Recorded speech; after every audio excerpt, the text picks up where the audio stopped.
Good morning. I'd like to call the Lyon County Board of County Commissioners to order. Today is Thursday, July 3rd, 2025. It's 9:00 a.m.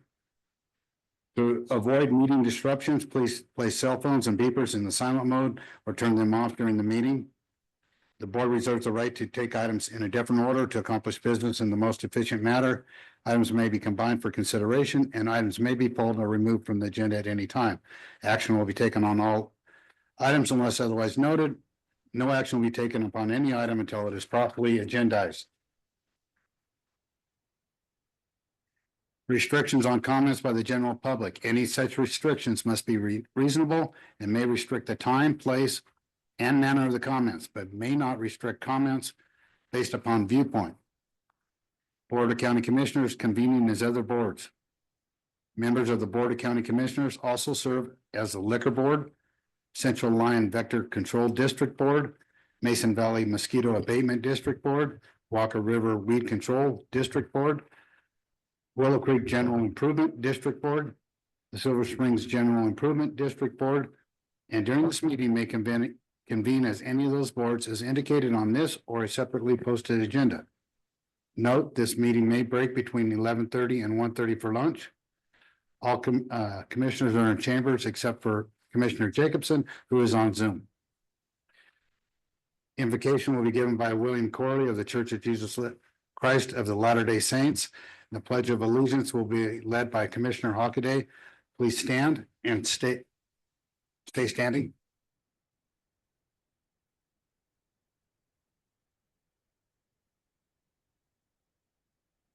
Our most kind and gracious Heavenly Father, we humbly come before Thee at this time and give gratitude and thanks for the day and the blessings Thou hast bestowed upon us in allowing us to awake.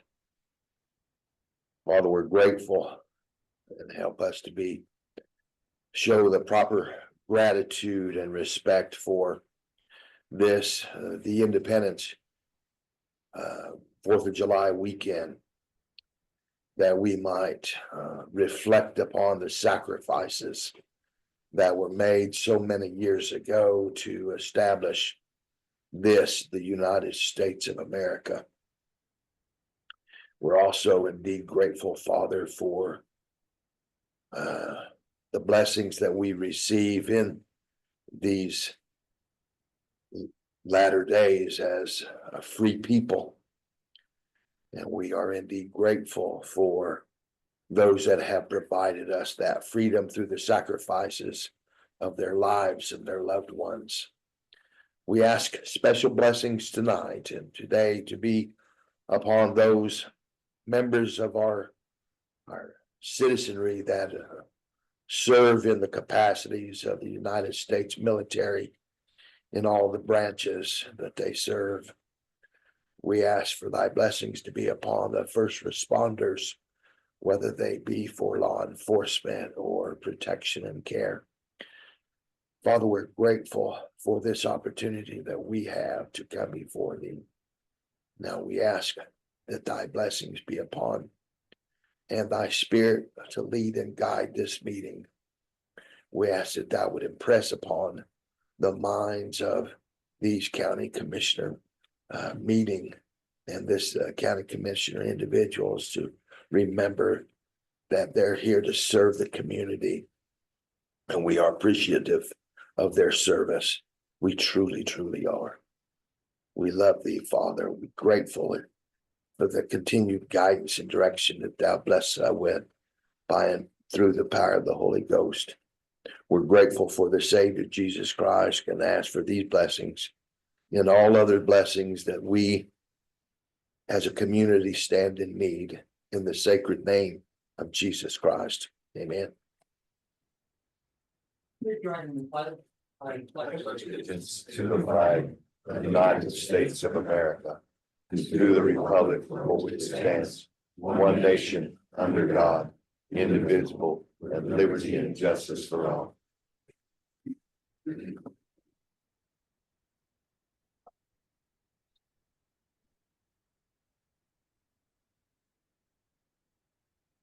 Brings us to public participation. No action will be taken on any item until it is properly agendized. It is anticipated that public participation will be held at this time, though it may be returned to at any time during the agenda. Citizens wishing to speak during public participation are asked to state their name for the record and will be limited to 3 minutes. The board will conduct public comment after discussion of each agenda item, but before the board takes any action. Do we have any public comment in the room?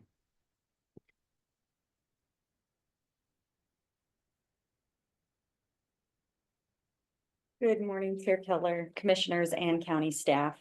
My name is Kim Fleming, and I serve as one of Northern Nevada's contract managers for WM. I've recently joined our department to help support our municipal partners like Lyon County. And while I am new to this role, I am not new to WM. I've been with the organization for nearly 13 years with experiences spanning between public sector services, account management, and sales. I appreciate the opportunity to briefly introduce myself today and put the face to the name, especially for those I haven't had the opportunity to meet yet. I'm excited to support our continued partnership with Lyon County, and I look forward to working with each of you. As it's been previously shared, I'd like to provide a brief update on the Silver Springs Transfer Station. We remain fully committed to delivering an improved, efficient facility that will meet the community's needs and strengthen our long-term service capabilities. While we're still awaiting final permit approvals, we're actively coordinating with the appropriate agencies and anticipate receiving necessary permits by late August. In the interim, our team is preparing all other aspects of the project so that we're ready to move forward as soon as the permits are issued. We plan to return here towards the end of the third quarter with an agendized presentation with a more comprehensive update, including the status of operating and building permits, construction progress, and the projected timeline for the start of operations. Throughout this process, we remain committed to transparency and will continue to keep both the board and the community informed throughout the milestones of this plan. In the meantime, I am here as a resource for anything waste related, and I'd love to talk trash with you anytime. I've previously sent you an email, so please don't hesitate to reach out by phone or email if I can be of any help. Thank you again for the opportunity to speak with you today, and I look forward to sharing a more detailed update with you later this quarter. So I wish you all a wonderful and safe 4th of July weekend. Thank you very much. Thank you.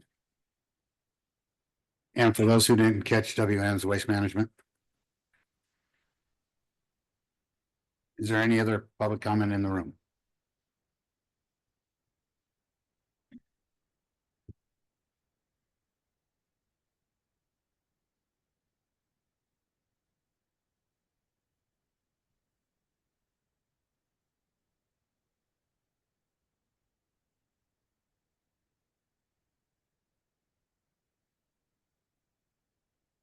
Jim DeChambeau.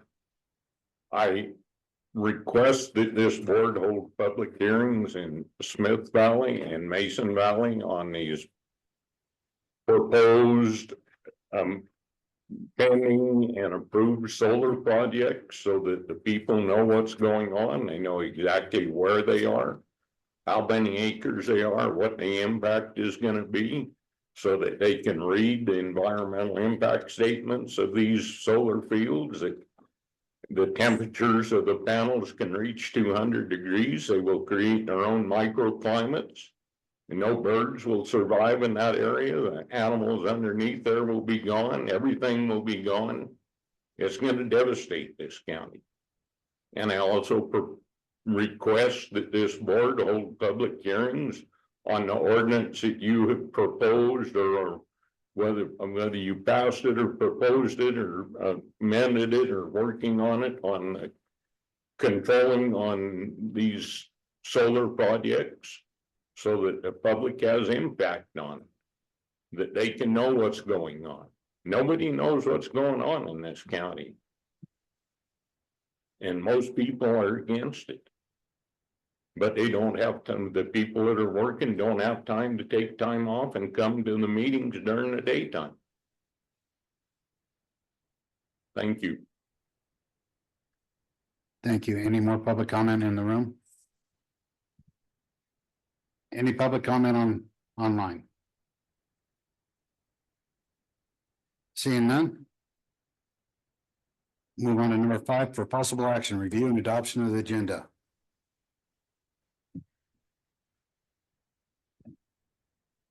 I need to remove item 10H.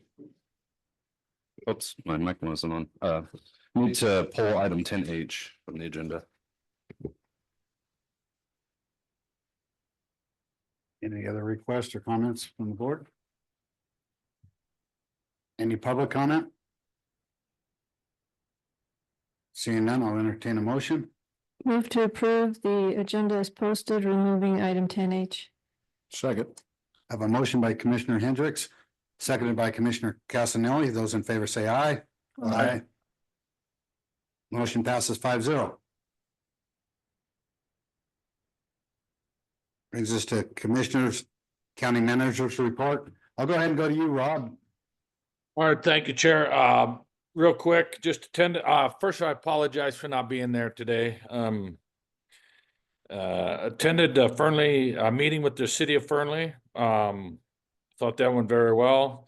I attended 2 Boys and Girls Club meetings, one in Fernley, one with the Truckee Meadows Boys and Girls Club.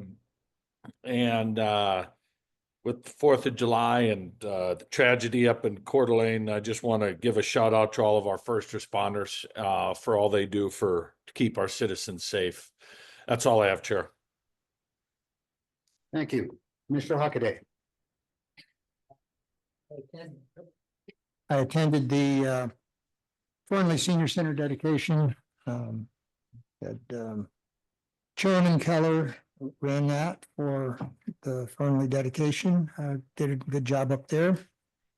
We had traffic concerns brought up for many years and have looked at a lot of those. I did go out on a field trip with the road director, Mr. Holman, and looked at some different areas of concern for Smith Valley and Mason Valley. And we'll be looking at that later on an agenda item for the north end of the county. I know that Commissioner Jacobson and Commissioner Casanelli have some input, so sometime in the future, we will have an agenda item on that. Also attended the Nevada Association of Counties meeting. They were kind of surprised to see a commissioner at that Zoom meeting. But, being in 2 different conservation district boards, it was interesting to listen to them and their bylaws. They were making some changes to that for the state. And also attended the Smith Valley Citizens Advisory Board last night, and we had some good discussions about that. Also, hopefully, everything is in line for a firework display at Dressler Park for tomorrow evening, which will be a first at the park in the center of Smith Valley. So hopefully that will come off. I'm still on top of the different issues that are going on with that as far as insurance and things, but it sounds like everything is going to be a go for tomorrow night's fireworks. Thank you. Commissioner Casanelli. Thank you, Chair. Attended the Mound House Advisory Board, and we had pretty long discussion there on some of their concerns. The Dayton Citizen Advisory Board was canceled due to a agenda posting issue. The Dayton Valley Conservation District Board was also canceled. Had a briefing with Jeff Sudich of NNDA, going over some Lyon County items. And I am hosting, along with the Dayton Chamber of Commerce, a living and working in the Tri-County area, building a stronger economy. It's a luncheon for economic development, and we're going to have our own Lyon County manager, Andrew, as well as Carson City manager, Glenn Martell, and the Story County manager, Austin Osborne. That's going to be next week on July 10th at 11:30 at the Dayton Golf Course. So anyone that's interested in that, please join us. I know graduation was, just wanted to once more congratulate our graduates, and I wanted to recognize in Dayton, at Dayton High School, we had 8 seniors who are signing to play ball at the college level in football, soccer, and volleyball. So I just wanted to say that's pretty good. Eight of our athletes And then wish everyone a happy and safe Independence Day. Thank you. Thank you. Commissioner Hendricks. I attended the dedication ceremony for Leroy Goodman at the Fernley Senior Center. Attended the library board meeting via Zoom. Met with the director of NMDA and learned some helpful information about what projects could be coming our way and the tax implications. Commissioner Keller and I met with the director and associate director of BLM. We talked about revenue sharing on green energy projects and the work that's being done on that. We also discussed how we can update our MOUs with them to become a recognized cooperating agency and be involved in projects from the start. Attended the National NACO Public Lands Steering Committee. We worked on resolutions we will be bringing forward at the annual conference in July, and I'm co-sponsoring 3 resolutions. Attended the Nevada NACO Public Lands and Natural Resources Board meeting and shared our approved renewable energy ordinance so that other counties can consider following suit. I attended the Nevada NACO Board of Directors meeting, the Comstock Historical District Commission, and the Stagecoach Citizens Advisory Board, and they wanted me to let the county manager know they are having issues with their sound system in that facility. Thank you. I also attended the Leroy Goodman dedication in Fernley. It was well attended.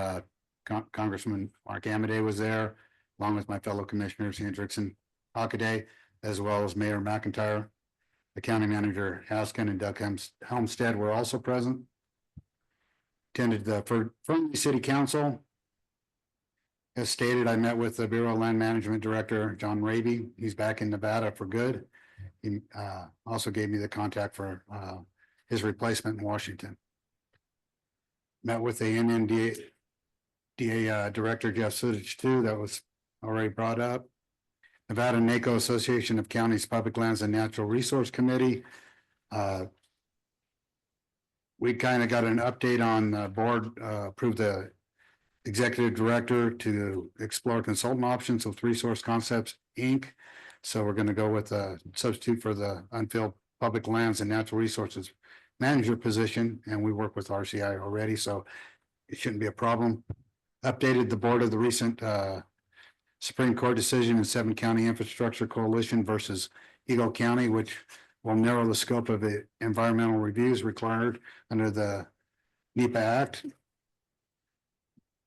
I attended the Nevada Association of Counties General Board meeting, the National Association of Counties Agriculture and Rural Affairs meeting. Waiting for the big beautiful bill to hit. It should be about another hour and 20 minutes. They should be done. Should bring it up to vote. Senator Lee removed his lands amendment, so we had concerns with that, but that's gone. Also had concerns with the Health and Human Services with the reporting requirements that might be necessary due to the having to, when you get services, you have to provide work, and I don't know if that's going to be on our county or if we're getting funding for that. I have a conference call with NACO on Monday to kind of get updated on everything. And also, I'm sure it's going to be the topic on everybody's mind in Philadelphia. I co-sponsored 4 resolutions. Hopefully I can push them through. And that's all I have. County manager. Good morning, Andrew Haskin, Lyon County Manager for the record. Been really busy the last couple of weeks since our last meeting. To start off, I appointed Sean Sinclair as the interim utility director. Sean's back here today. So he is hard at work there. We've already been in a bunch of meetings and working on a number of different issues there. I'm also working with the facilities department on the Mark Twain master plan concepts. We had a meeting to discuss that, and hopefully sometime in the near future we can bring that forward both to the park board and to the Board of County Commissioners. I'm not quite there yet, but that project is moving forward. Been working on the due diligence for the North Line Power GID. That is ongoing. We had meetings with both the Public Utilities Commission and NV Energy on that, and we continue to work on that. And then finally, I met with District Attorney Rye actually yesterday on the CPACE program, continuing our due diligence on that. We've got a meeting set up for next week, and I hope to bring something forward soon on as well. Happy to answer any questions. Any questions?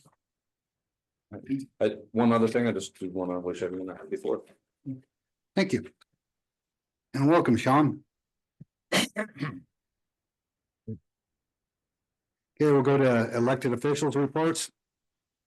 And we have a technology fee report in our packet. Is there any elected officials reports? Seeing none in the room, none online. Move on to appointed officials reports.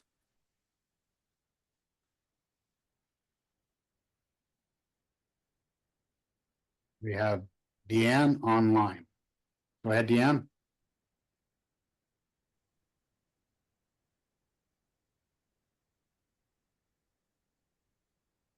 Good morning. Good morning, Commissioners. I'm Deanne Davis. As Chair of the Library Trustees, I'd like to give you a report from our June meeting.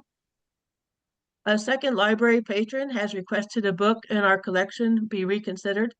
An appeal hearing has been scheduled for the July meeting. 2 library trustee positions expired at the end of June, one for Dayton and one for Silver Springs. The board interviewed 6 applicants. We will forward all the applications for you to review at your next meeting, along with the current trustees' recommendations. The board looks forward to receiving your appointments as quickly as possible. The library board also reviewed the library's current unattended child policy and internet use policy. We approved revisions as a first reading, which would increase the age for children to be left unattended and clarify rules for patrons using the internet. The trustees reviewed the claims and years-to-date budget report.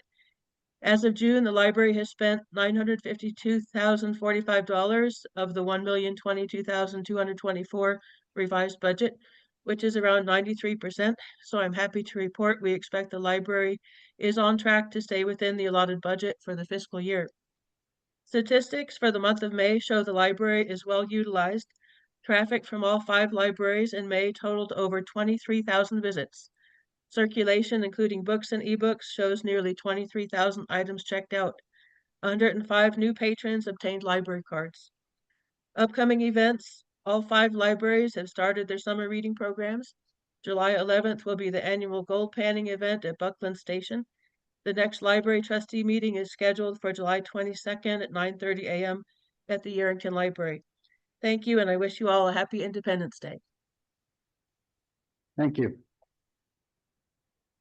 Any other appointed officials reports? Okay, seeing none, we'll go on to advisory board reports. Do we have any advisory board reports?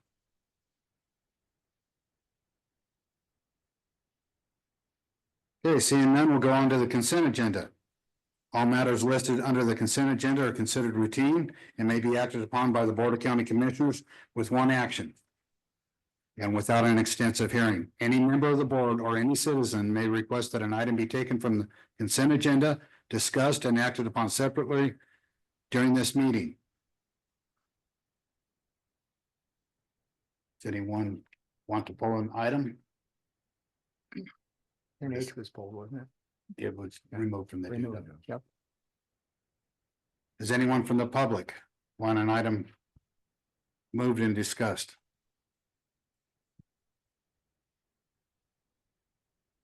Seeing none, then I'll entertain a motion. Move to approve the consent agenda items 10A through 10G and 10I. Second. I have a motion by Commissioner Hendricks, seconded by Commissioner Casanelli. Those in favor say aye. Aye. Move on to the regular agenda. 11A for possible action, accept donation in the amount of $1,000 from T&D Power to be used to purchase items to assist the kids days in the park.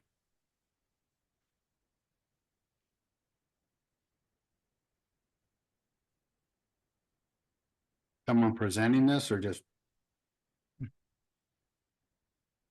Andrew Haskin, Lyon County Manager. I don't see anybody from Human Services on. So yeah, this is just a donation. I don't really have anything else to present.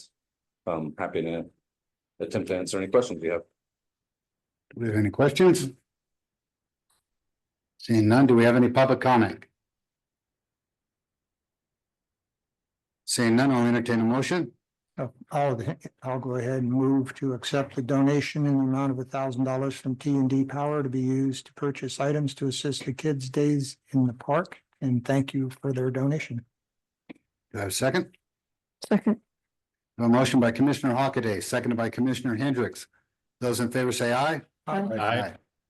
Motion passes 5-0. Number 12, facilities for possible action. Approve a contract with NRC Roofing Incorporated in the amount of $81,500 to re-roof the old Yerington Courthouse. Mr. Foley. Josh Foley, Lyon County Council for the record. So the board previously approved a budget of $100,000 out of contingency for this. We went out and we're working on getting enough bids to be able to do it. This is a low bid, and so because it's over $50,000, it's come back to the board for your approval. Any questions or comments? Any public comment?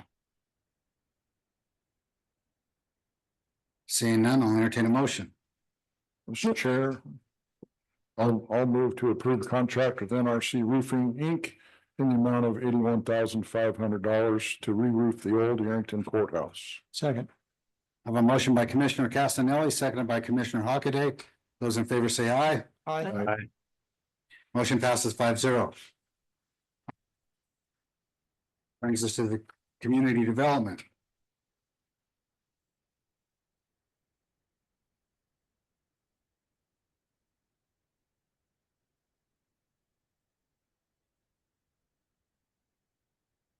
For possible action to propose an ordinance amending Lyon County Code Title 15, Chapter 239, Sections 1, 2, and 5, thereby adopting the 2024 ICC Building Codes, 2023 National Electric Code, 2024 Uniform Mechanical Code, and 2024 Uniform Plumbing Code, 2024 Northern Nevada ICC amendments, and 2024 Lyon County amendments effective January 1st, 2026, and other matters properly relate thereto. Mr. Anderson. Thank you, Mr. Chair. Good morning, Commissioners. Gavin Anderson, Lyon County Community Development Director for the record. So the following again is a presentation on the proposed ordinance to adopt the 2024 ICC Building Code or International Code Council, the 2024 Uniform Mechanical Codes, the 2024 Northern Nevada ICC amendments, and then the Lyon County amendments. So first and foremost, we ask ourselves the question, why update the codes? In general, building codes are updated to reflect advancements in construction, safety, and sustainability. All right. Good. Got the power today. Essentially, modern codes help ensure buildings are safer, more efficient, and better able to withstand natural hazards. So they also support public health, protect property, and provide consistency for builders and design professionals. Ultimately, these updates help our community grow responsibly while promoting long-term resilience and well-being.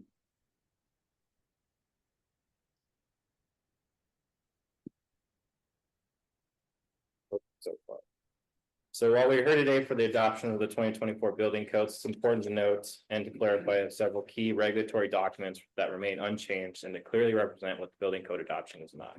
So first, the fire code. Fire prevention, life safety standards, and fire apparatus access continue to fall underneath the jurisdiction of the local fire protection districts.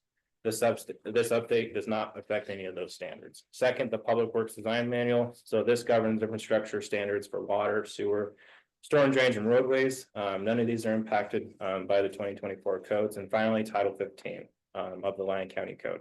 This includes all zoning regulations such as land use, permitted uses, setbacks, and density. The building code update does not modify any zoning or land use provisions.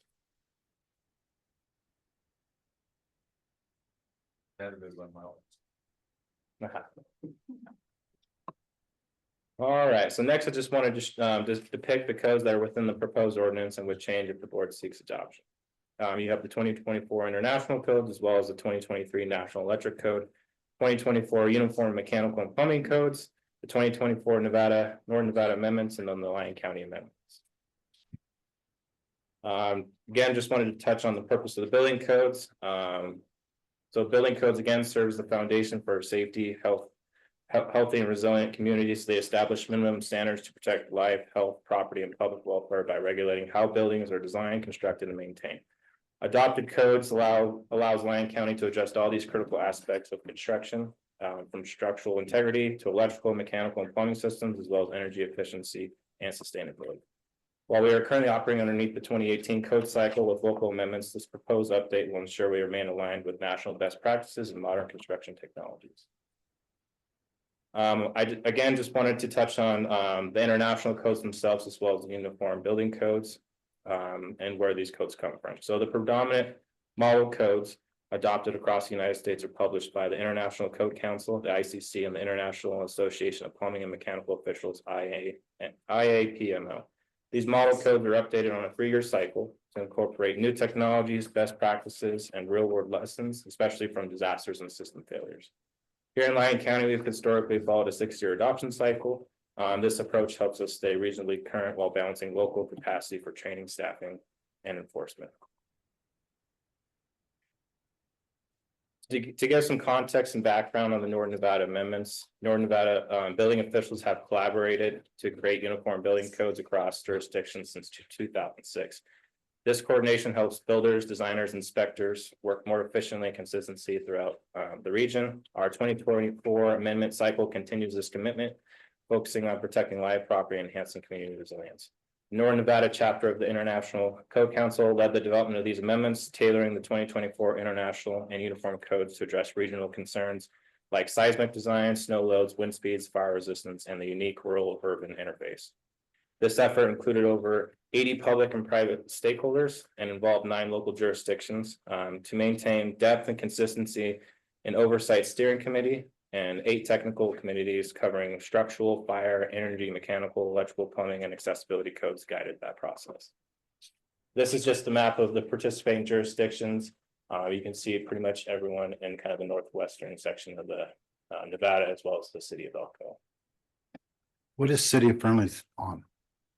What's that? City of Fernley? Oh, I see the Yeah, line. Never mind. yeah. Okay. Yeah, we've been working with Charity Burkle over there a lot through this process. This is just a list of the technical committee industry professionals that were included in the process. You can see anything from anywhere from design professionals, construction management firms, home builders, utility companies, and trade associations included in this list. We again just wanted to touch on kind of the steering and technical committee process. The complete 2024 Northern Nevada Code Amendment package is publicly available online. We did want to let the public and the board know you can get to it at any one of these 3 links. The last one, it is posted on the Lyon County website underneath the building tab. So you click on the link and it'll pull up the PDF and you can print it and look at it there as well. To ensure full transparency, the Northern Nevada ICC published all committee calendars, agendas, and meeting minutes throughout the process on the Northern Nevada International Code Council website. This gave stakeholders and jurisdictions clear insight into every discussion and decision, promoting that transparency, which is a big part of this process. It's important to note that this amendment package serves as a regional model, not a requirement. Each jurisdiction retains the authority to adopt or adjust the amendments to fit their local needs. Lyon County will always maintain local flexibility and reserves the right to make future modifications to the codes as needed to ensure they continue to meet the unique needs of our communities. So again, it's kind of an active process. We can update as those situations occur, or if we didn't catch anything when we reviewed the 2024 codes. I did want to touch on just the general timeline for the Northern Nevada amendments. The process started back in August 2023 when invitations for participation in the process were sent to all jurisdictions and stakeholders in Northern Nevada. Moving into November 2023 to March 2024, those were the first meetings involving the technical committees. And from January of 2024 to April 2024, the steering committee voted on the first round of amendments. That process repeats itself until December of 2024, which concludes the steering technical committee process. After which, the Nevada Office of Energy approves the IEC, the International Energy Conservation Code amendments. And finally, on February 2025, the Northern Nevada International Code Council approves the final version of the amendments. Next, we went through the codes and we wanted to pull out some of the highlighted changes. To start off, I did want to talk a little bit about prescriptive code versus non-prescriptive code and kind of define those two, because those are going to be two terms we use moving forward as we kind of discuss the code changes. So prescriptive code is a set of specific construction rules that tell you exactly how to build something using approved materials, methods, and dimensions. While non-prescriptive code is a flexible approach that allows for alternative designs or methods as long as they can be proven to meet the same safety and performance goals as the prescriptive code. This process usually involves a design engineer architect. So you can think of that as a big difference, prescriptive being kind of the owner builder route and non-prescriptive being kind of more the engineered route. So starting with the first commercial and energy and mechanical systems, we'll just go through these pretty briefly. So section C 402.6.2 introduces enhanced air leakage testing requirements. This means tighter building envelopes, which will now be encouraged, which improves overall energy efficiency and contributes to higher occupant comfort. Section C 403.4.7 now requires HVAC interlocks for large exterior doors in commercial buildings. These systems will automatically adjust HVAC operation when those large doors are open. Moving to residential energy and lighting, section R 404.2 mandates automatic lighting shutoff controls in all new single-family homes. These occupancy-based systems will help improve energy savings and long-term cost efficiency for homeowners. Section R 408.2 introduces the residential energy point system. So this is a flexible performance-based approach that allows builders to choose from multiple compliance pathways to meet minimum energy efficiency requirements. And then finally, on this slide, we talk about fire sprinklers. So fire sprinklers are not required in townhomes or 1- and 2-story dwellings underneath 5,000 square feet of living space. This is important because previous codes and working with fire protection districts, they went on footprint. So now it's going to living space. So garages and all that will be considered into that 5,000 square feet. And then it does say unless the local fire protection district adopts more restrictive requirements. Yes, sir. On that air leakage testing enhancements, how much stricter do they make them?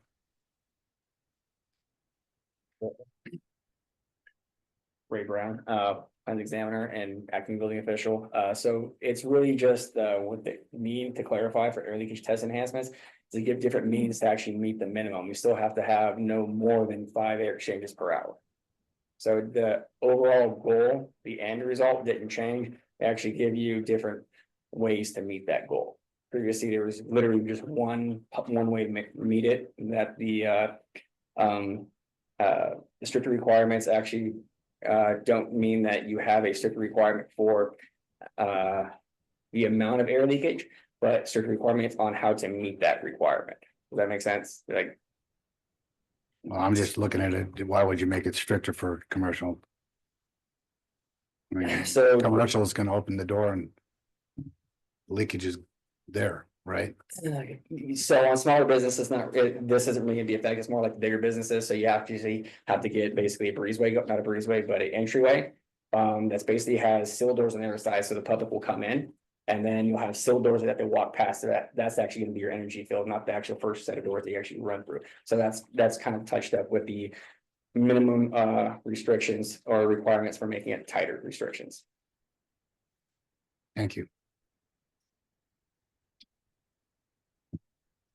And then moving forward, just wanted to touch on, we've got 2 more slides of just some of those significant building code changes. So the rockery walls is the next one. So new design, engineering, and inspection standards have been introduced to ensure safer and more consistent construction of rockery retaining walls. This change promotes uniformity and better quality control across projects involving slope stabilization and grade separation. Next, the IBC ground snow load table has been updated. So this update adds prescriptive design pathways for structural compliance with snow load requirements. It minimizes reliance on external hazard tools, resulting in more predictable and consistent truss and roof system design across different elevations and regions within our county. Group E daycare occupancy adjustments. So the amended code increases the allowed capacity from 5 to 6 children and certain residential daycare settings. This change aligns with Nevada revised statutes and state licensing standards promoting regulatory consistency. It also improves access to childcare options in mixed use or residential settings without triggering more intensive commercial occupancy classifications. And then another major change, previously commercial buildings were required to include solar or other rooftop energy system. That requirement has now been removed, giving jurisdictions and developers flexibility to pursue energy strategies based on feasibility, site conditions, and cost considerations. And lastly, energy monitoring requirements have been simplified. Continuous real-time monitoring is no longer required. Instead, projects must provide disaggregated energy use totals, separating lighting, HVAC, plug loads, and other uses. This change still supports transparency and performance tracking measures, but lowers the cost and complexity for building owners and facility managers. And then in the next slide, we get into the National Electric Code and then touch a little bit more on the IRC, the International Residential Code. So in the NAC, arc fault protection is now required in dormitories, guest rooms, and other sleeping quarters. This update enhances occupant safety by reducing the risk of electrical fires in areas where people sleep. There were some clarifications on energy management systems that have been added, particularly regarding how loads are limited and controlled when multiple power sources such as solar and generators are in use. This just improves electrical safety and system reliability. There's surge protection is now required in new main service panel installations. This helps prevent damage to internal wiring, connected devices, and even reduces the risk of fires caused by large electrical surges, including those from lightning or grid issues. For the International Residential Code, so this code now includes clear guidance on how splicing of frame members can occur. In many cases, this can now be done without requiring a licensed engineer, simplifying field changes and improving construction timelines. There's several new prescriptive methods and clarifications that have been added to reduce the need for engineering reports or specific product data. These updates cover a wide range of residential construction elements, stem walls, electric vehicle charging setups, foam plastics, braced wall panels, roof coverings, and more. The goal, and I think what's good to note about the 2024 codes is there's a lot more prescriptive code put into the code. So it gives owner builders the opportunity to not have to hire an engineer. Essentially, there's a pathway to follow it as long as that pathway is followed per the codes. We did want to touch a little bit on this. So this is in regards to the Energy Conservation Code. So we did get a letter as far as the Northern Nevada amendments when the governor's office did review those amendments. And it basically stated, and it's also stated in NRS, that those amendments to the county or to the code may be made, but essentially they cannot be less strict than the 2024 code requirements. So in other words, local jurisdictions can adopt amendments as long as those amendments or those changes do not materially reduce the overall energy savings and are necessary to support the code compliance and enforcement. So this means while some flexibility remains for counties and cities is more limited under the energy code specifically compared to other codes like the International Building Code, International Residential Code, where local governments generally have a broader amendment authority. So while Lyon County and other districts retain local control to address regional needs, again, that flexibility is narrowed, but this letter just verifies that the amendments included in the 2024 amendment package were approved by the Governor's Office of Energy. So we did have some Lyon County amendments. So I'll just again run through these pretty briefly. First, electrical safety in kitchens. So we're seeking to amend section E3901.4.2 of the residential code and section 210.52 subsection C, subsection 2 of the 2023 National Electric Code to require receptacle outlets at all island and peninsular countertops. Importantly, this amendment prohibits the use of future wiring provisions as a substitute for installing the required outlets. The justification we had with this was one of the leading causes of residential fires in Lyon County is non-permitted or uninspected wiring.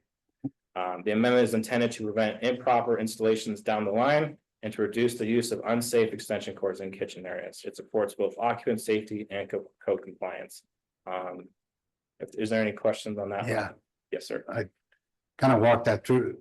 So what are you actually doing on that? So right now, and correct me if I'm wrong, Ray, the codes allow for those future wiring locations to just be covered with like a plate or even behind the wall.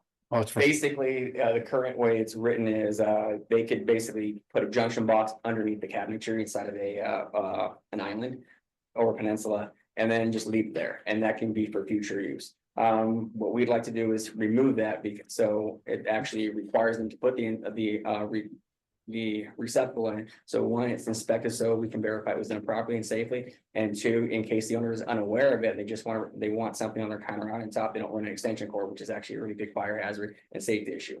So that's kind of why we want to do it, to prevent those potential issues. so. One of the things that I've ran across in the past is like if you have a 6-foot island, Mhm. you've got, most people put plugs at the end, but then you're required one at the end of the island. So that, sorry. So what I always did is didn't like that in the first place, because one thing, that's where all the kids grab, right? That's, are you removing that completely? Yes, actually to the exact point, because it is a hazard for kids and animals when you have cords right there. So that is, it's no longer permissible in the 2024 code or 2023 NEC to actually put it on the edge. It either has to be on a backsplash surface, or it has to be recessed into the actual countertop.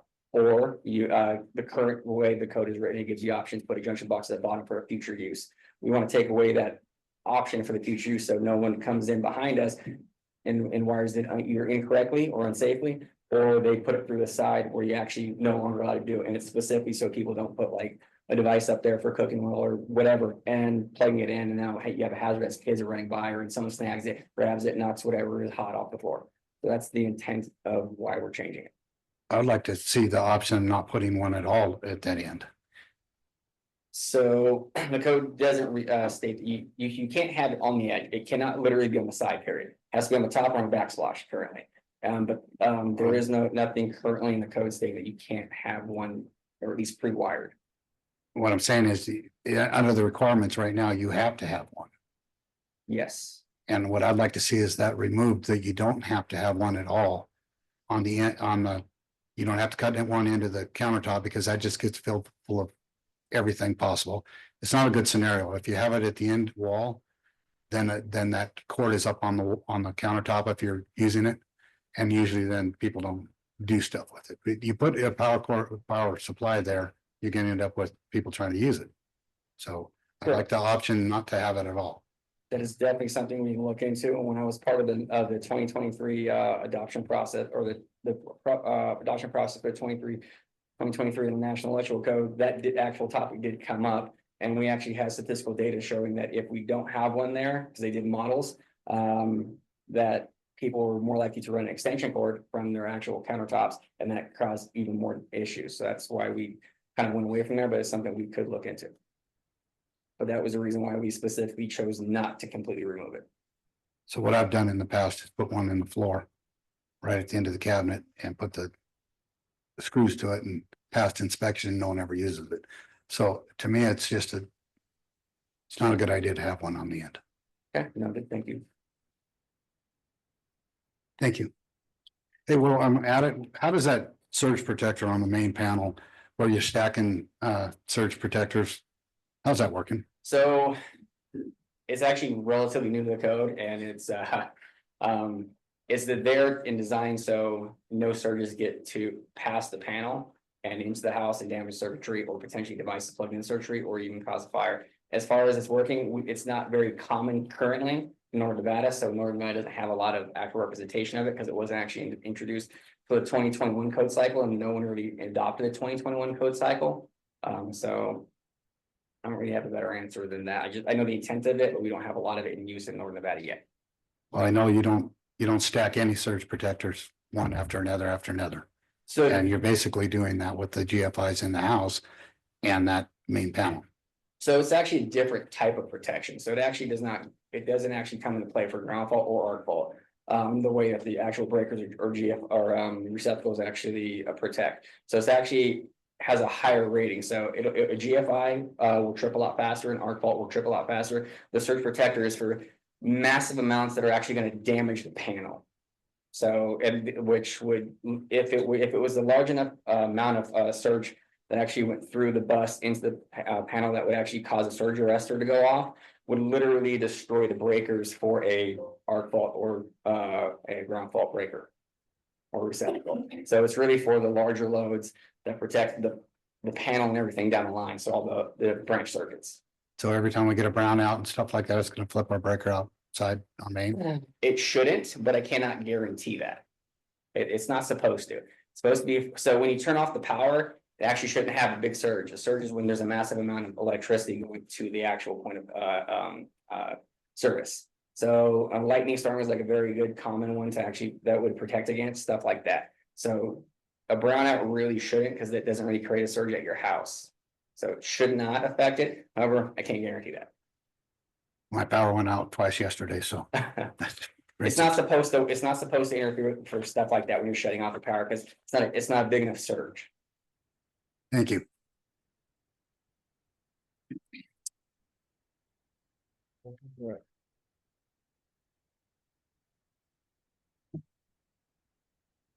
So our next Lyon County amendment, so we're seeking to amend table R 302.6 of the 2024 International Residential Code. And section 403.2.1 of the 2024 International Building Code to require a minimum of 5/8 inch type X gypsum board on the garage side of the separation walls and on the garage ceilings applied directly to the frame. This enhances fire resistance, providing up to a 45-minute fire rated assembly compared to the current 1/2 inch non-rated gypsum board, which offers only 15 to 30 minutes. Garages present a higher fire risk due to the storage of flammable materials. And this amendment strengthens the safety barrier between garages and living spaces.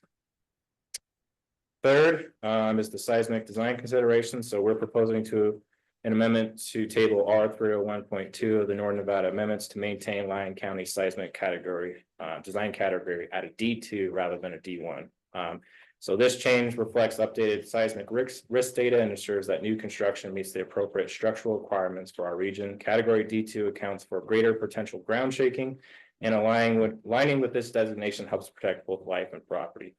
This standard has already been in place throughout Lyon County's 2018 adopted design criteria, and we are simply continuing that level of protection underneath the new code cycle.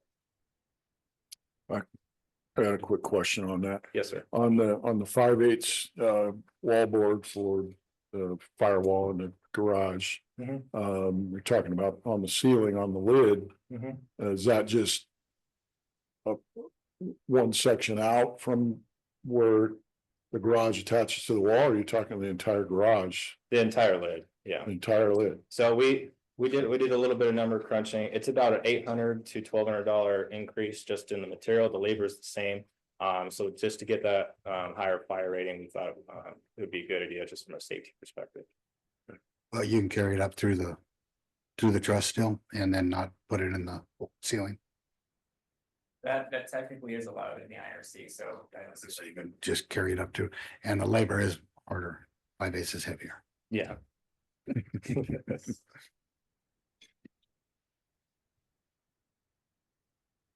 So moving on to just some more Lyon County amendments. So we're proposing that all residential projects utilizing the prescriptive path underneath the 2024 International Residential Code be designed to seismic category D2 in accordance with the Lyon County adopted amendments. Again, this is something we've already been currently working under, just moving everything to that D2 category. The following one just states that for all projects utilizing non-prescriptive methods, those shall be designed their projects according to the 2024 IBC seismic category D, utilizing site-specific criteria in addition to all Lyon County adopted codes and amendments. All projects utilizing non-prescriptive methods shall have all structural elements engineered. It shall not be permissible to mix prescriptive and non-prescriptive. We do run into issues with that. It extends the plan review time, because then Ray has to go in and literally do a code analysis on the project. So if you're going to use non-prescriptive, you're going to use that throughout the project, or at least for the structural components. If you just have to pick either or, instead of just going to one subsection in code and going, okay, I'm gonna go prescriptive on this, and then Ray has to go in and go, okay, which one is which. So just kind of eliminating that confusion on our end. And then lastly, section 609.4 of the 2024 Northern Nevada Amendment shall be amended such that water lines shall be installed at a minimum depth of 12 inches below the frost depth per the adopted codes. In the 2024 codes, it does state 6 inches. or the amendment states 6 inches, the code states 12. We wanted to go back to 12 just because we have more permeable materials out here. So that water does have the ability to seep lower. So we wanted to ensure those pipes are at a proper buried depth to avoid any sort of freezing or anything like that related to the burial depth, What's the frost line? 18 inches. So, Story County is 24. So what is Silver City? It's in Lyon County, so it should be 18. But it's, we might want to make a, I don't know how you do that, but in that area, an elevation thing that says that we should be deeper in that area. Sure, we can, absolutely.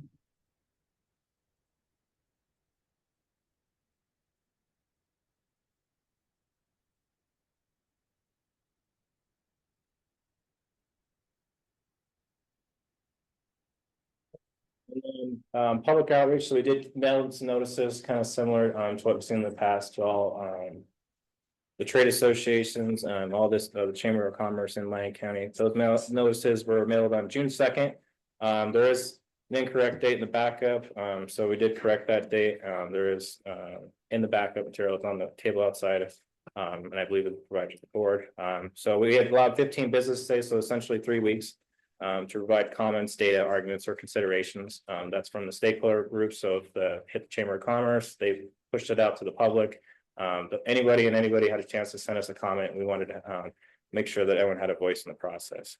That comment period ended on June 20th, 2025. No comments were received. So again, we just wanted to note that we did try to go out there and get more public comments and push it to the community a little bit more.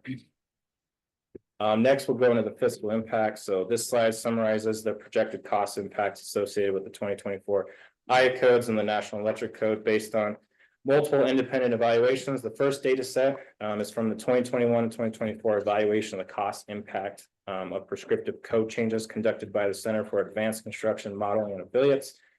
According to this study, the adoption of the 2024 I codes results in an estimated 1.37% net increase in construction costs across all building types in the table. This estimate reflects changes tied directly to updated prescriptive code requirements, such as enhanced energy efficiency, structural upgrades, and safety enhancements, and does not account for inflation or local cost variations as the building codes do not control either of those. In addition, we also reviewed findings from the 2024 IEEC cost analysis for single-family homes published by the National Association of Home Builders. For Lyon County, which falls under climate zone CZ5, the analysis estimates a cost increase of approximately 1.6 to 1.8%, and that number was based off of a model 2,000 square foot house, single-family house with a baseline construction cost of $400,000. We did go out and ask some contractors, what was that? You know, the average price per square foot, we got about $200 to $250 a square foot was as the cheapest one. So that's why you see the 400,000. Practical terms, you can see in the table, this equates to additional, on the higher end, $6,400 or $7,200 in construction costs. Moving forward, as part of the update to the fee resolution, the valuation table will be updated too, if the board chooses to move forward with the 2024 codes. Highlighted in the red and blue are the two most common permit application types that we get. On the left, and I apologize for the font being small, is the 2018 valuation data table, and then on the right is the 2024. Moving forward, this is the same example taken from the fee resolution process. So if you go through it, it results in an average 38% increase in construction valuation figures, average increase of 30% to building permit fees, and that includes the building fee and the plan check fee. There's the same example that we used last time. So a single family R3 type 5B construction for a 2,000 square foot house. You have on the left, you have based on the 2018 valuation table. And on the right, you have the 2024 evaluation table. The only thing that changes is what's highlighted in red as the price per square foot. And you can see on the 2018, it's $118.45. And then on the right, it goes to $165.67. You can see that even with, we would go to the 2024 site valuation table, it's still conservative. That's just based on our information, talking to contractors, again, going to that $200 to $250 a square foot. So again, if you go through it, Step 2 has not changed. So you go to step 3, you look at the building fee on the left, you see, that's $1,342.38. Plan check fee is $872.55. Move to the right with the updated price per square foot, you see the building fee increased to $1,739.03, and then the plan check fee is $1,130.37. Given the example scenario, the proposed adjustment to the fee schedule would increase the overall cost of the building permit fees $654.47. This equates to about, I mean, when you relate it to the valuation given by going to using the table, that $654 is about 0.2% of the overall construction cost. And then again, when you go through the numbers and the change just for this building type and this square footage, you see about approximately a 29% increase in the fees.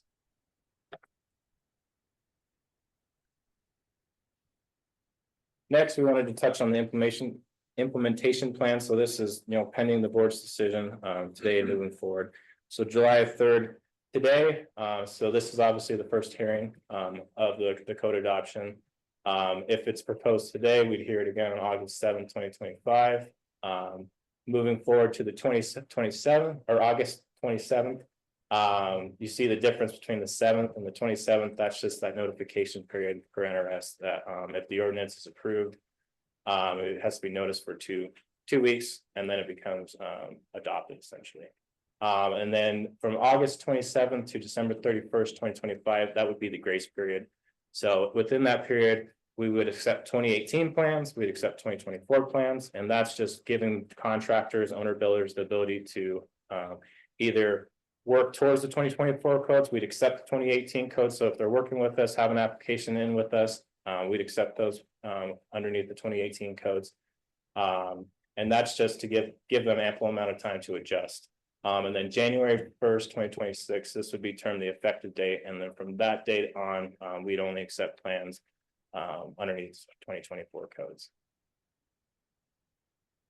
This is the proposed ordinance. So you can see the red language, which is stricken out, and the blue language, which is added.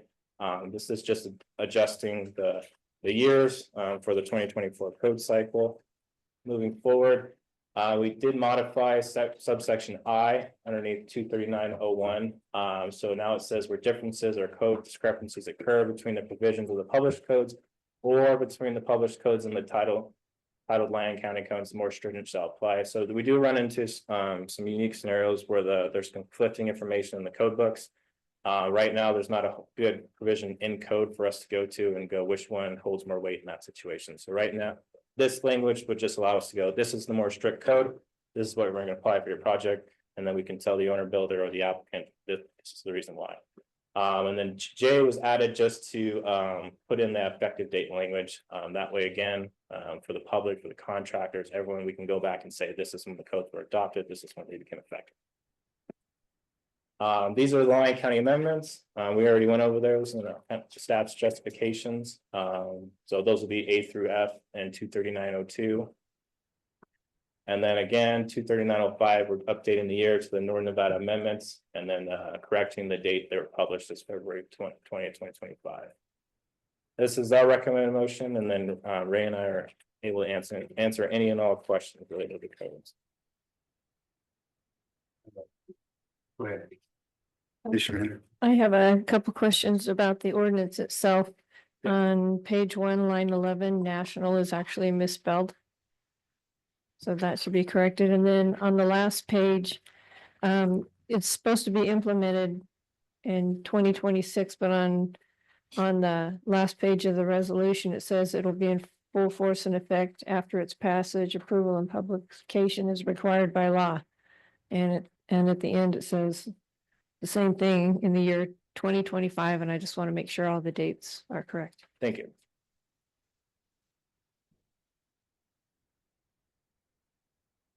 Questions? Any other questions? I got a question on it since we're just proposing this and we have a tight schedule of, we're going to Philadelphia. You normally would bring back this in 2 weeks, or is it a month? NRS requires 10, it's got to be noticed for 10 business days in between. So what I'm saying, if we can skip one, We could put it on the second meeting. That's all I'm asking. Just give us a little more time to look this over. And since we're traveling, Second meeting in August or second meeting? Second, It's a month from today. Yes. First meeting. That's that's when we're planning on coming forward. Oh, okay. I didn't want it while we were just getting back from Philly and trying to read this and that's, Definitely. we'll have enough stuff to do. Anything from the public? Public comment? Jimmy Shambo. Just from the first page of this, homes built on slab foundations, homes built on crawl spaces, that adds between $10,000 and $11,000 just to the cost of the home, plus the cost of the fee increases. That it seems like you're hitting home builders pretty hard.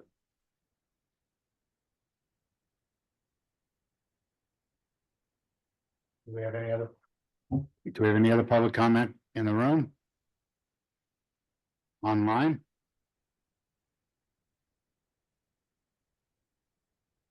Okay, does anyone want to propose it? I'll do it. Move to propose an ordinance amending Lyon County Code Title 15, Chapter 239, Sections 1, 2, and 5, thereby adopting the 2024 ICC building codes, the 2023 National Electric Code, 2024 Uniform Mechanical Code, 2024 Uniform Plumbing Code, 2024 Northern Nevada ICC amendments, and 2024 Lyon County amendments effective January 1st, 2026, and other matters properly related thereto. Okay, motion's been made by Commissioner Hendrick, the proposal. So we'll move on to 14A. It's comptroller. For possible action, approve a resolution authorizing the comptroller to sign on behalf of the county to submit a death benefit claim to New York Life Insurance and Annuity Corporation that lists Lyon County, Nevada Animal Services as the beneficiary. Mr. Foley. Josh Foley, Lyon County Comptroller. For the record, we received a notice from New York Life Insurance and Annuity Corporation that there was a benefit for us and that the person had passed away. However, they require a resolution of the board to have someone authorize the board to claim that. And so I've done all of the paperwork other than that particular piece. And we may have to see if we can get the death certificate because they haven't received that yet. Any questions or comments from the board? Any public comment? None online. Entertain a motion. I move to approve the resolution authorizing comptroller to sign on behalf of the county to submit a death benefit claim to New York Life Insurance and Annuity Corporation that lists Lyon County, Nevada Animal Services as the beneficiary. Do I have a second? Second. Motion is made by Commissioner Hockaday, second by Commissioner Casanelli. Those in favor say aye. Aye. Motion passes 5-0. For possible action, approve an interlocal agreement for the partial consolidation of the Fernley Municipal Court with the Lyon County Justice Court. Mr. Foley. Josh Foley, Lyon County Comptroller. For the record, this is the Fernley Justice Court and the Fernley Municipal Court that the judge is currently working this way. This will be a formal agreement with the city to authorize it. What ended up happening is they took a vacant administrator position at the county, which is a higher paid position than a regular clerk, and decided just to fill out with a regular clerk position, saving the county money by doing so, and using the supervisor at the Fernley Municipal Court to supervise both sets of staff, their court and our court staff. We still keep the staff separate as far as payroll is concerned, still report to the same justice of the peace currently. And we would pay $134 a month to the city for the supervisory services. There are some additional costs because we have to get software licensing access for both courts for every single individual, because each person, each clerk can take work for both courts. But to do that in the software, you have to log in as a separate user. That's being paid out of the court facility fees. So it's not hitting the county's general fund budget. besides that, I'm happy to answer any questions for you. Any questions or comments from the board? Do we have any public comment? Seeing none, bring it back to the board for a motion. Move to approve an interlocal agreement for the partial consolidation of the Fernley Municipal Court with the Lyon County Justice Court. Second. I have a motion by Commissioner Hendricks, seconded by Commissioner Hockaday. Those in favor say aye. Aye. Aye. Motion passes 5-0. For possible action, approve a one-year contract effective July 1st, 2025 with Mansfield and Mayo Law Firm, PLLC, for public defender services in the City of Fernley Municipal Court for $120,000. Mr. Foley. Josh Fuller, Lyon County Comptroller for the record. So state law requires us to provide public defender services for the cities. So this is what this contract is. It's the same dollar amount as the contract that just expired.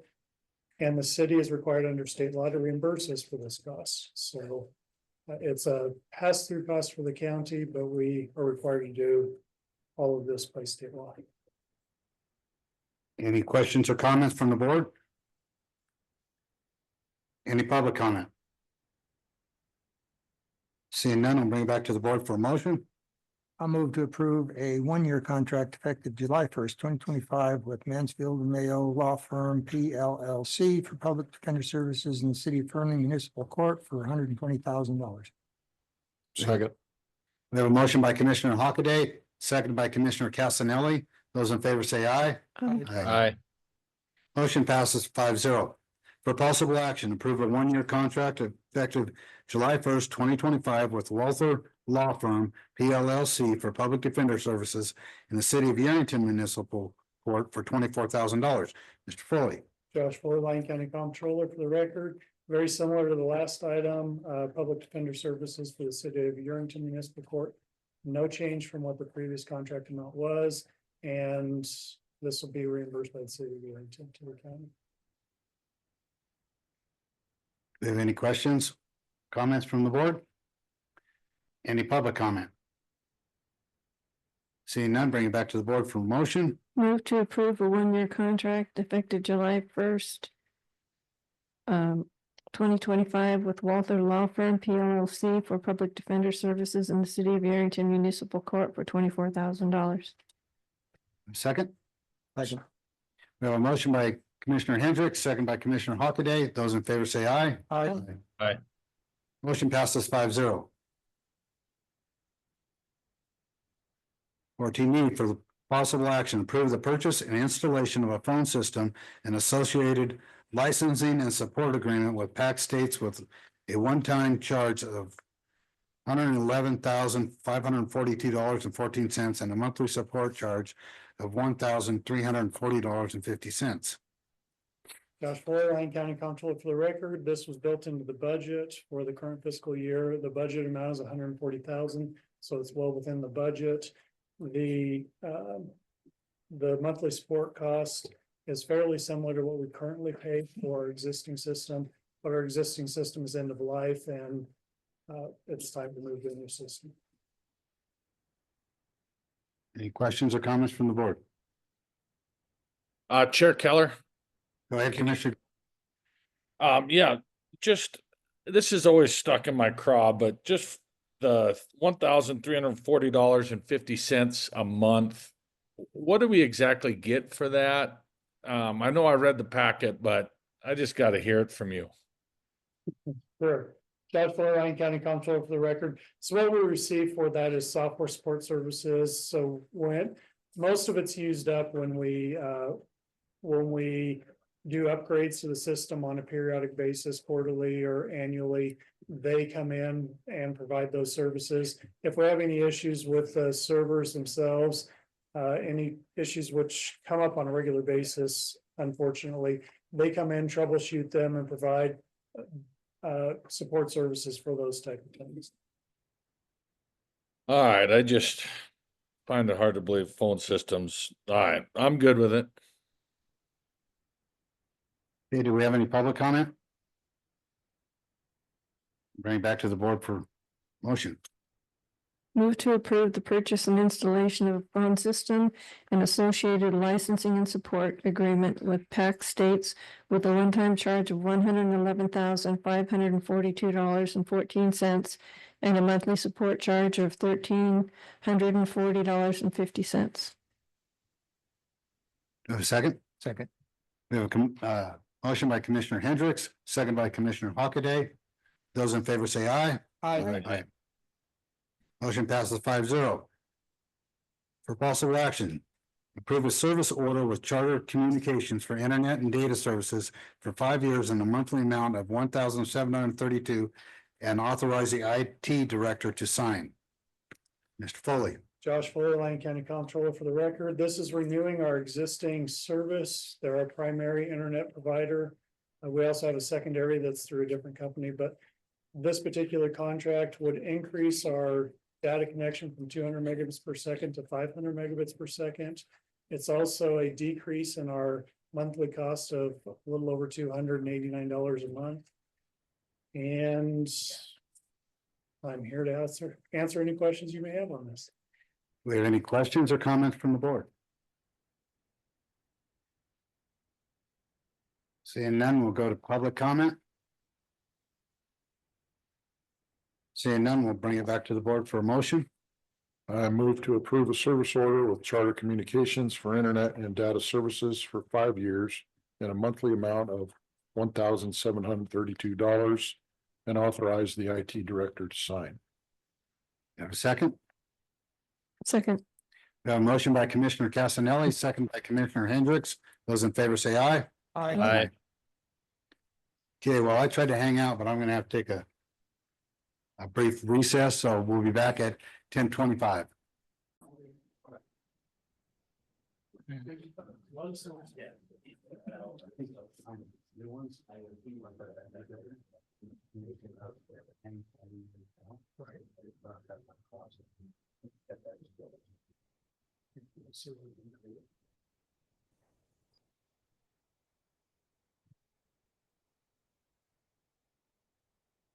We'll bring back to order.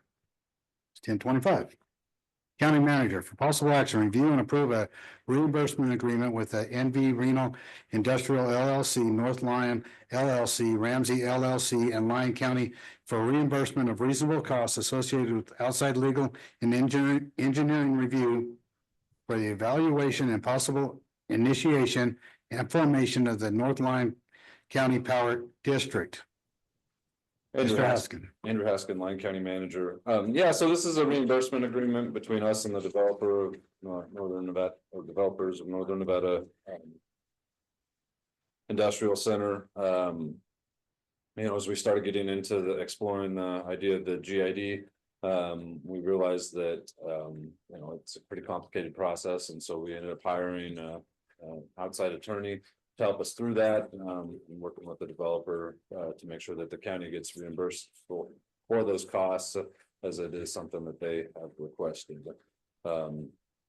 It's got a not to exceed amount of $20,000, and if we go over that, then we can always go back to them and potentially extend that with both parties agree, or all parties agree, I should say. Happy to answer any questions. I know a representative from the developers on as well. Do we have any questions? I've got one question because we've been moving forward with this process. So I don't want to end up having a, death by 1,000 cuts here of always bringing stuff back. So can we get a calendar or something so we know what we're doing as far as how soon this project's moving forward? And what's the next thing after this? Because could something else have been stacked right behind this? Yeah, so I'll have to talk with our team on this and see if we can put together some kind of calendar. I mean, it's going to take a bit of time to review some of this stuff and kind of figure out what direction and how this would look. I don't have a time frame necessarily, but we can take a look at putting something like that together.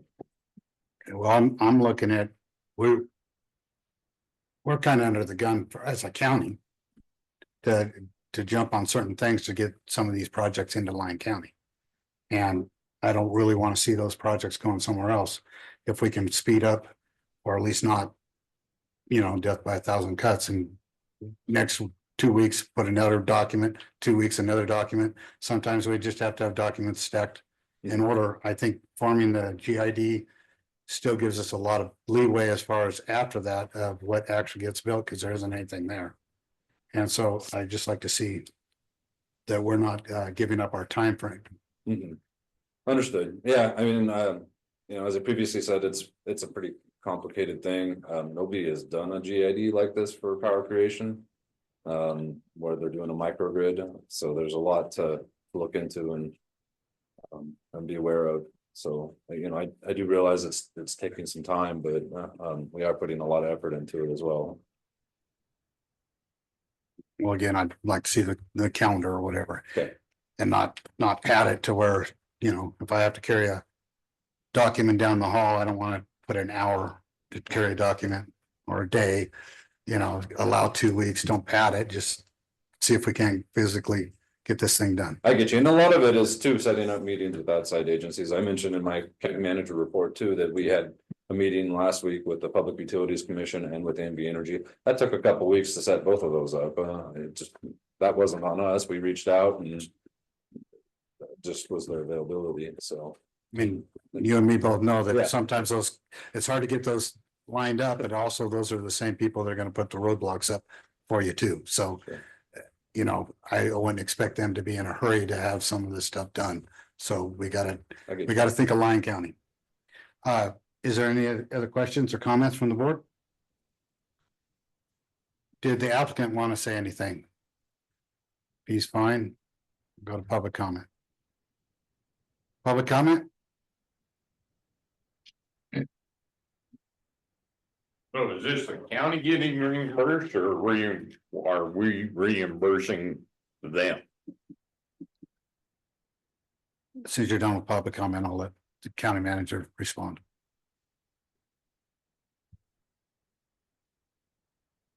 And Andrew Haskin, Lyon County Manager, I'm sorry if I wasn't clear on that. It is the county getting reimbursed, not us reimbursing the developer.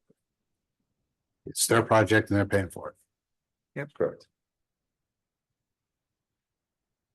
Any other public comment? Bring it back to the board for a motion. Move to approve a reimbursement agreement with NV Reno Industrial LLC, North Lyon LLC, Ramsey LLC, and Lyon County for reimbursement of reasonable costs associated with outside legal and engineering review for the evaluation and possible initiation and formation of the North Lyon County Power District. Do I have a second? Second. We have a motion by Commissioner Hendricks, second by Commissioner Casanelli. Those in favor say aye. Aye. Motion passes 5-0. For possible action, approve the construction manager at risk for the Dayton Government Complex and the associated pre-construction contract. Andrew Haskin, Lyon County Manager. So we just went through this process. We were accepting bids for proposals for the Dayton Government Complex. So we had 5 proposals that were submitted. We were able to narrow that down to our top 2. The top 2 were core construction and Sletton construction. We conducted interviews. Both companies, really great companies, both did really good presentations. You can see in the scores, they were pretty close. Number of factors considered there. I did want to point out that in the scoring sheet, we did make a couple of changes from the one that was in the packet, and I did give board members each a copy, and I put copies on the counter for each, or for members of the public. There was one little thing that, as we were calculating the CMAR pre-construction cost proposal, we didn't total the sum of those. It was kind of confusing the way the form was laid out. And so it ended up originally, when we did the original scores, it looked like Core had the lower price on there, but Sletton actually had the lower price. You can see that difference in there. It didn't change the overall outcome, but we did want to make sure that we noted that. with the CMAR process, the price is kind of considered after you consider all of the other factors. In fact, you're not supposed to open up that bid until after everything else has been scored. And so on the scoring sheets, we went back to each of the members on that committee, and basically everyone just kind of had their scores flip-flopped. And so that is accurately reflected in the sheet that you were given and the one that is on the table. So with that, our recommendation, based on the proposals that were received, would be to select Core Construction as the CMAR for the Dayton.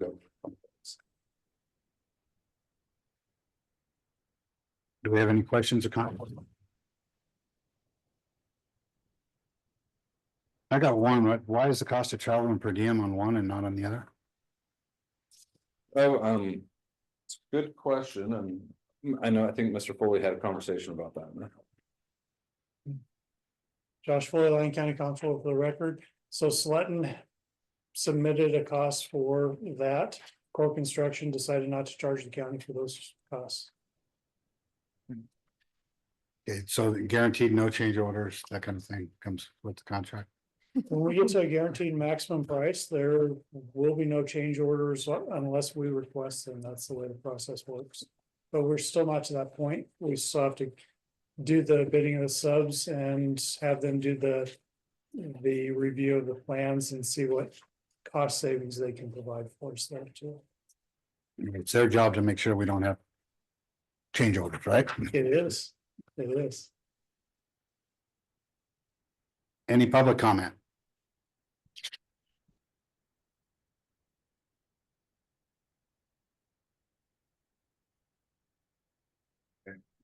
Please state your name and sign in. Sir, good morning, ladies and gentlemen. My name is Travis Coombs. I'm Vice President with Core Construction. We're the construction manager at risk, general contractor. I just wanted to take a moment and express our thanks for the opportunity and for Lyon County placing your trust in us on this very important project. We're a public sector builder. We understand the importance of public works projects and managing that public funding very well and responsibly. So we look forward to partnering with you and your team to do a good job for the county and for the community. If I can just add on the per diem comment that you had earlier, we don't have any per diem or travel costs because we're local here to Nevada. My office is out of Reno. I was born and raised in Carson City, so I've been in the construction market here in northern Nevada for the past 25 years. And all of our team here is local. Our superintendent is actually a Lyon County resident, lives in Fernley. So just want to, again, express our thanks and appreciation for you guys putting your trust in us. Thank you. Thank you. And you're giving us. Chair Keller, Yes. it's my understanding that Core came in under the cost and saved the city of Fernley some money. Is that the case? That project is just approaching completion, and we are currently targeting to come in slightly under budget on that project. So that guaranteed maximum price that you spoke to earlier, that is a guaranteed maximum price. And at the end of the project, the cost is very transparently presented to the client. And if there is any savings on the project, that goes back to the client. See, I like that. We could use a lot back. Is there any other public comment?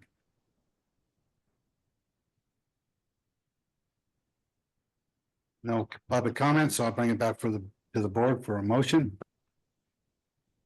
I'll move to approve Core Construction for the construction manager at risk for the Dayton Government Complex and the associated pre-construction contract. Second. Jacobson got it. We have a motion by Commissioner Hockaday, and I'll give the second to Commissioner Jacobson. Those in favor say aye. Aye.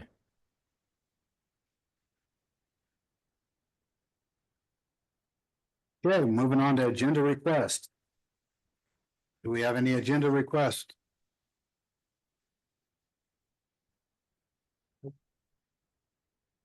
Seeing none, we'll go on to commissioners' comments.